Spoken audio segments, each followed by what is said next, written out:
नागपुर में जिला परिषद द्वारा आयोजित महालक्ष्मी सरस कार्यक्रम ने सफलता की नई मिसाल कायम की है। इस पहल का उद्देश्य ग्रामीण महिलाओं और स्वयं सहायता समूहों को उनके उत्पादों के लिए एक सशक्त बाजार उपलब्ध कराना था। प्रशासन ने इस मेले के माध्यम से करीब 6 करोड़ रुपए की बिक्री का लक्ष्य निर्धारित किया था, लेकिन महिलाओं ने उम्मीद से अधिक प्रदर्शन करते हुए लगभग 12 करोड़ रुपए का कारोबार किया। इस उपलब्धि से महिलाओं के आत्मविश्वास और आर्थिक सशक्तिकरण को नई दिशा मिली है। जिला परिषद के सीईओ विनायक महामुनि ने इस सफलता पर संतोष व्यक्त करते हुए कहा कि यह कार्यक्रम महिलाओं के लिए एक मजबूत आर्थिक मंच साबित हुआ है।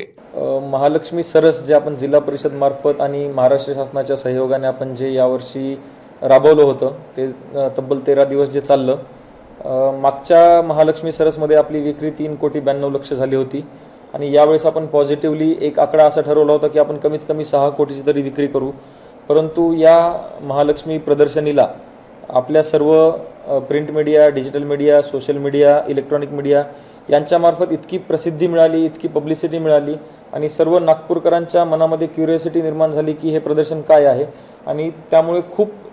नागपूरची जनता जी आहे ती प्रदर्शनाला त्यांनी भेट दिली आणि आपली विक्री आपण जे 6 कोटी ठरवली होती ती आपली 12 कोटीची विक्री झाली आहे। त्यामुळे हे रेकॉर्ड ब्रेक आपली विक्री झाली आहे आणि याचं सगळ्यात मोठं श्रेय जे आहे ते आपले सर्व मीडिया पार्टनर्स जे आहेत किंवा पत्रकार बंधू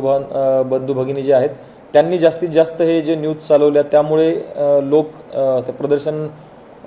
पाहण्यास आले आणि प्रदर्शन एकदा पाहण्यास आल्यानंतर आपले प्रोडक्ट इतके चांगले होते की ते त्यांनी खरेदी पण केली आणि आपण कल्चरल प्रोग्राम्स, लोकल आर्टिस्टला आपण जी संधी दिली होती, नागपूर गॉट टॅलेंट ठेवलं होतं, त्यामुळे